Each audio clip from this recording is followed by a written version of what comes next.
Corona महामारी की वैश्विक इतनी बड़ी चाली है, लेकिन कृपा इतनी रही कि ई धाम पर जितना भी बाबू जी ने याद कराया, कोई भी भगत के किसी भी प्रकार की कोई तकलीफ को नहीं हुई है। सगड़ा भाई राम राम। मैं थारो देसी पत्रकार रवि। खबर लोग चैनल पर थारो बहुत बहुत स्वागत है। झुंझुनू की आवाज़ खबर लोग चैनल थे। अगर अभी तक सब्सक्राइब नहीं करो तो सब्सक्राइब जरूर कर लो। सब्सक्राइब करने के लिए जो सब्सक्राइब बटन है यो दबा लो, इनका करने जो घंटी सी है यह भी दबा लो, ताकि जो भी नेक्स्ट वीडियो डला भी को नोटिफिकेशन तुरंत मिल जाए। सगड़ा दर्शकों ने बता दें कि आज जो अभी आप पहुँचा हाँ झुंझुनू के पास में अपने एक जो गाँव है सीतसर बड़े पहुँचा हाँ। अठे पहुँचने की वजह जो देखा कि अभी सीतसर बालाजी धाम है जो अठे श्री 1008 श्री सांवरमल जी महाराज की 36वीं पुण्यतिथि का उपलक्ष्य में है कि 7 कुंडीय विशाल महायज्ञ को जो आयोजन करवाए जा रहे हैं। तो बातचीत कर से चाल के कि यो यज्ञ आयोजन करवाने के पीछे मुख्य के उद्देश्य है और की के द्वारा है जो यज्ञ आयोजित करवाए जा रहे हैं। तो पूरा वीडियो लास्ट तक जरूर देखो थे ताकि पूरी जानकारी बताने जरूर मिल जाए। नमस्कार, मैं PL Sharma, president of the समिति सीतसर बालाजी धाम समिति। गुरु जी सांवरराम जी महाराज जिन्होंने इस मंदिर को स्थापना करी, पुजाया इनको। तो आपदाएँ ऐसी आती थी जिन लोगों के यहाँ के जो गांव के वासी है और या आसपास के, वो अपनी समस्याएं लेके आते थे। तो किसी का काम नहीं होता था कहीं से, तो इस गांव में भी कुछ आपदाएँ आती थी। तो वो अपना दृढ़ निश्चय करके और एक समाधि लेके बैठ गए कि भाई जैसे एक किसान है, किसान अपनी बारिश अगर नहीं हो रही है तो ये मुद्दा उनका कि भाई हमें कैसे इससे निजात मिले। तो बैठ गए एक दृढ़ निश्चय करके और बाबा का ध्यान करके कि इनकी देखो तो आप, तो ये साक्षात समर्पित थे मतलब बाबा के। तो उसी वजह जैसे रिजल्ट मिलता था, से बारिश हो जाना या कहीं आग लग गई तो वो उसका निवारण हो जाती। उनके अंदर जो पॉजिटिव एनर्जी का जो आना वहाँ पे, उसी के हिसाब से लोगों को बताते थे। साक्षात जैसे कोई आपकी समस्या हो लेके आते थे, उनको सामने बाबा दिखा देता था बीमारी है या किस तरह की क्या चीज़ है, वो संकट जो भी है उनको सामने आके ये है तुम्हारे इस तरह से, तो उसका निवारण विदिन ए वीक और ऐसे ही दूसरे तीसरे दिन किसी के थप्पी मार दिए छे करके जाओ तुम्हारा हो गया। तो ऐसे इस तरह से कार्य सिद्ध हो जाता है। लगभग कितने साल पुरानी है जो बात करा ये 78 की बात बता रहा हूँ। 1978 से मैं आ रहा हूँ दिल्ली से। अच्छा। मैं भी मीडिया से हूँ और मैं यहाँ, मुझे यहाँ पे सेकंड लाइफ मिली। तो किसी कारण से कुछ ऐसी बीमारी आ गई शरीर में और उससे निवारण यहीं पे हुआ और तब से मैं यहाँ, हमने थोड़ा थोड़ा करके यहाँ पे इसे को बढ़ाया गया उनकी कृपा से। तो सांवरराम जी यहाँ के परम पूज्य जो सिद्ध संत हुए हैं, उनका 84 में स्वर्गवास हो गया था। उसके बाद ये समाधि यहाँ पे उनकी बनाई गई।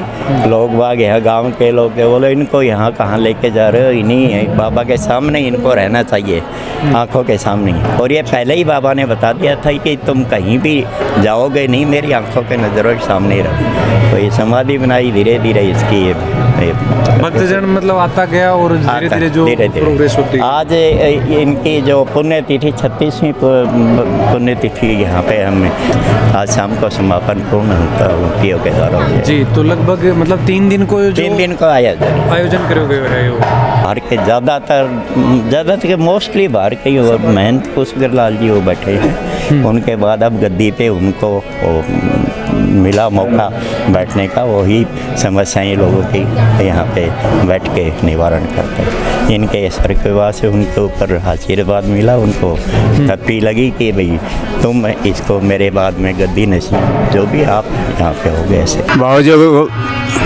जी को जन्म में जोगलिए गांव पड़ा है, मुझे मायन हुआ है। और बाबू जी पूरा आकर के बालाजी की भक्ति करी है और भक्ति में रोज़ रामायण को पाठ है चालतो बाबू जी को। उसके बाद में शक्ति इतनी बड़ी कि मतलब आसपास से सब जो है बाबू जी को आशीर्वाद लेने आता बालाजी के साथ साथ। बाबू जी जो भी बोलता ब्रह्मवाणी ही।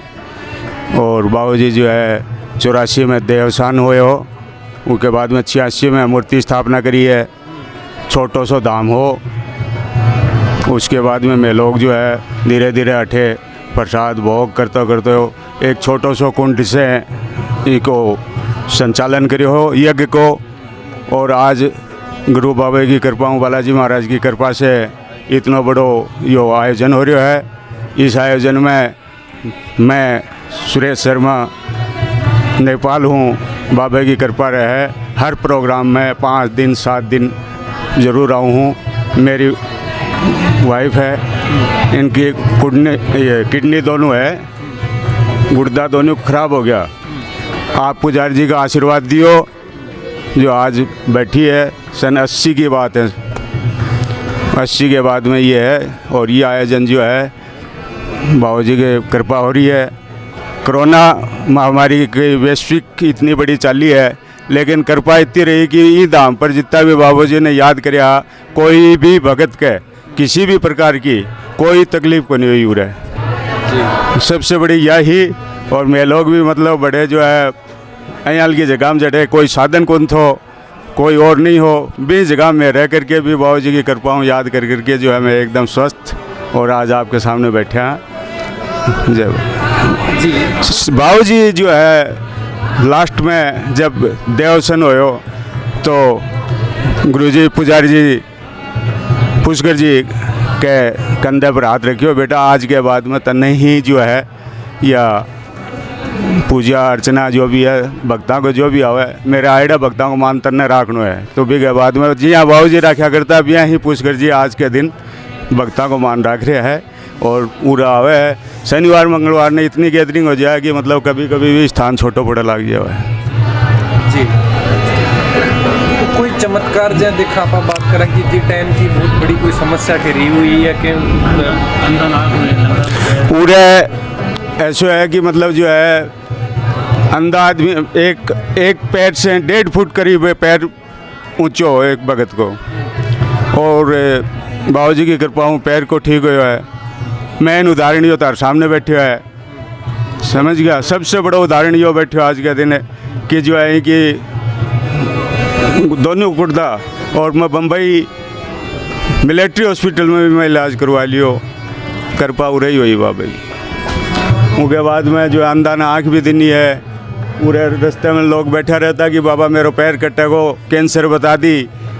बाबा जी अरदास कराया करता पुष्कर जी, अंदर आकर के बोले बेटा जापा कौन कटा है, बाड़ो गांव है उरे नौरंगो नाम है, उनके भी आज के दिन जो है चल रहा है, कोई दिक्कत को नहीं आ रही बोल करके। तो सबसे बड़ा मतलब ये साहब है हमारे अध्यक्ष जी, दिल्ली से हर बार आते हैं। तो दिल्ली से आते हुए इन्होंने कुछ मतलब खिला दिया पिला दिया, इनकी भी तबीयत जो है ऐसी हो गई थी डावाडोल, अस्त व्यस्त, मेंटली डिस्टर्ब हो गए थे फुल्ली 100%। लेकिन बाबू जी की कृपा रही कि मतलब आज आपके सामने स्वस्थ स्पीच दिया फर्स्ट क्लास। आपको खबर लोग परिवार को धन्यवाद देता हूँ। पूरे 20 साल से यज्ञ चल रहा है और श्री गुरुदेव महाराज पुष्कर जी महाराज हर 20 साल से यज्ञ करवा रहे हैं। और अब की बार ये कोरोना का चक्कर ने ध्यान रखता हुआ और यज्ञ 7 कुंडी यज्ञ करे गए हो कि ज़्यादा भीड़ नहीं हुआ है, इसके लिए आना 7 कुंडी यज्ञ करो। बाकी हर साल 21 कुंडी यज्ञ करे हैं। ये यज्ञ का मैंने पूरी 11 लाख आहुति लाग चुकी है और 21 कुंडी यज्ञ का मैंने 25 से 27 लाख आहुति लगा कर है। 4 दिन को अनुष्ठान को कार्यक्रम है, 4 दिन को यज्ञ का मैंने श्री पुष्कर जी महाराज जी जो है बहुत बड़ी तपस्या करे हैं। पूरा का जो महान महंत थी पुष्कर जी महाराज जी, ये 4 दिन तक जो है केवल जल पर ही रहे हैं, जल के अलावा किसी भी वस्तु का सेवन नहीं करे हैं। और ये आए हुए जो बाहर से जो भी लोग आते हैं, देश से विदेश से, कोलकाता मुंबई बाहर से लोग आते हैं, तो इनके कल्याण के लिए ये इतना बड़ा यज्ञ करवाते हैं।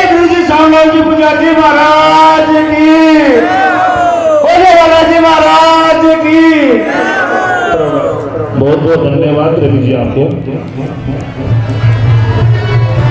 स्वाहा स्वाहा नित्याय स्वाहा स्वाहा भद्राय स्वाहा स्वाहा धरणाय स्वाहा स्वाहा ओम हृदय स्वाहा स्वाहा ओम चतुर्थाय स्वाहा स्वाहा ओम सूर्याय स्वाहा स्वाहा ओम चतुस्राय स्वाहा स्वाहा ओम मनोजवाय स्वाहा स्वाहा ओम बालाय। मेरे भाई को यहाँ पैर मिले 10 बरस के बाद, जन्म के 10 बरस के बाद पैर मिले, इन्हीं की कृपा थी। और इनके मुख 12 साल की उम्र में ही बोलने लग गए थे हनुमान जी। छोटे से ही थे, 12 साल की उम्र में ही हनुमान जी बोलने लगे। कलेक्टर साहब आए थे, 1100 रुपये यहाँ भेंट चढ़ाए, बोले ये कोई सामान गिरवा दो नहीं तो मैं घर खर्च में काम लूँगा, इतने ईमानदार थे। मुख्य रूप देखा सावल राम जी पुजारी है जो स्थापना है सन 1886 जो थे करेड़ी है। तो काफ़ी दर्शक ही जो अपना जुड़ रहे हैं जो सीतसर धाम में आए दर्शन करने, लेकिन फिलहाल देखा कि कोरोना की वजह से शायद अभी नहीं पहुंच पा रहा हो। तो आप दर्शकों भी ये रिक्वेस्ट करें कि जो सावल राम जी पुजारी जी ही बा का दर्शन करें। तो आसपास की जो भी समस्या ही बा को जो एक आस्था का तौर पर बा के द्वारा जो निवारण जो करो जातो सब बड़ी बात भाई ही बी की वजह है आज आन आदरणीय और जो पूजनीय जो माना जा रहे हैं। और की पुण्य तिथि के उपलक्ष्य में है जो कि 36वीं पुण्य तिथि के उपलक्ष्य में 7 कुंडीय विशाल महायज्ञ को जो आयोजन करो गयो है। तो वीडियो ज़्यादा से ज़्यादा शेयर कर दो ताकि काफ़ी भगत ही अपना जो सीतसर बालाजी धाम आए हैं, लेकिन कोरोना की वजह से शायद वह कौन पहुंच पा रहा है, तो बना दर्शन हो जाएंगे। और वीडियो के बारे में थारा जो भी विचार हैं जरूर थे कमेंट बॉक्स में लिख के बताओ। चैनल पर बना रहो देसी खबर के लिए जो खबर लोग चैनल ने सब्सक्राइब जरूर कर लो। जय झुंझुनू, जय राजस्थान, जय हिंद।